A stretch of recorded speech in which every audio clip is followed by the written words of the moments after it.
Situées à la frontière de la République centrafricaine et du Cameroun, les villes de Gorée et Mbaye-Bokoum, deux chefs-lieux de département du Logone oriental, sont vulnérables aux impacts de la crise qu'a connue la RCA depuis plus de 13 ans. La présence de 32 000 réfugiés centrafricains environ, installés sur 4 sites de Gorée et plus de 1700 logés dans 2 camps de Mbaye-Bokoum, pose un sérieux problème à la population autochtone et aux acteurs humanitaires. À ce nombre s'ajoutent les 1130 nouveaux réfugiés enregistrés depuis le 4 avril 2017 par le personnel humanitaire dans le camp de Diba 1, comme en témoigne Dairou Idriss, président des camps de Vom et de Diba. C'est un problème très compliqué. Par exemple, moi, je suis de père musulman et ma mère est chrétienne. Arrivé à un moment, il y a des problèmes interreligieux. Et comme ça, nous on est sortis. Depuis moi, j'étais à Pawa avec ma famille. Mais finalement, à Pawa aussi, il y a des menaces. Je vais tuer les musulmans. Comme moi, je suis musulman, je suis obligé de sortir. Et ma mère même, elle m'a suivi. Elle est chrétienne de l'ethnie Baya. Elle se trouve actuellement aussi au camp de Dolo. Au début, c'est des anti-Balaka qui ont occupé cette zone. Mais actuellement, les ex-combattants de Seleka veulent récupérer la zone. Donc, c'est-à-dire, c'est un combat d'intérêt entre eux. Puisque au début, la majorité de l'ex-Seleka se trouve dans le nord de la Centrafrique.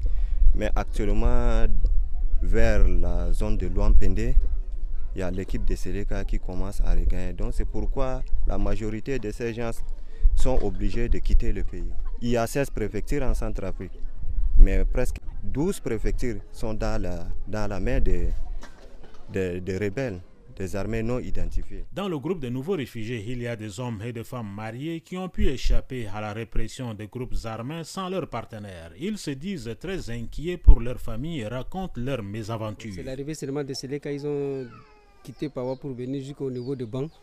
C'est ça qui a fait que vraiment il y avait un problème et on est obligé de fuir le pays. Ils ont menacé aussi la population.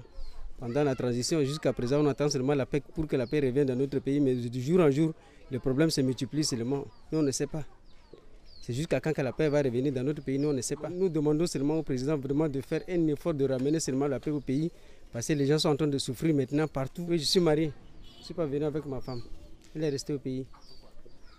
C'est parce que moi, j'ai quitté seulement la région là où je suis à Pawa pour venir seulement à Mbaye-Bokoum et que le conflit là nous a trouvé seulement de passage et on a fui. Je suis très inquiet parce que je n'ai pas la nouvelle de la famille depuis que je suis ici. Tout ce qu'on a vu là, vraiment, on a marre déjà. Presque 4 ans, 3 ans aujourd'hui en train de souffrir seulement avec les femmes et les enfants. Vous-même, vous avez constaté ici, non? Mon mari est resté là-bas. Parce que le commencement de guerre là, il est en train de faire un clando. La guerre est arrivée, j'ai seul avec mes enfants. Je peux sortir à Sourou là-bas. Et puis le HR va transférer pour venir ici en camp de réfugiés. J'ai 3 enfants. Il y a beaucoup de gens, ils sortent avec sa famille et ils seuls à sortir dans le camp de réfugiés ici. Pendant que l'OASR et ses partenaires sont à pied d'œuvre pour accueillir les nouveaux réfugiés centrafricains sur ce site de Diba 2 dans le département de Mondolam, d'autres par contre, après avoir passé plus de 13 ans au Tchad, quittent clandestinement les camps pour se rendre dans leur pays d'origine alors que la décision fermant la frontière Tchad-RCA est toujours en vigueur. Les gens sont bien informés que la frontière est fermée et ce qu'ils sont en train de courir, c'est un risque. Mais à leur risque et péril, certains sont partis. Parmi les nouveaux réfugiés centrafricains, il y a une 50aine d'enfants non accompagnés. Cette catégorie a été prise en charge par le personnel humanitaire dans un cadre appelé Espace Amis d'enfants. D'autres sont placés dans les familles d'accueil. André Kodmadingar sous les pieds de la montagne de Mbaye-Bokoum pour VOA Afrique.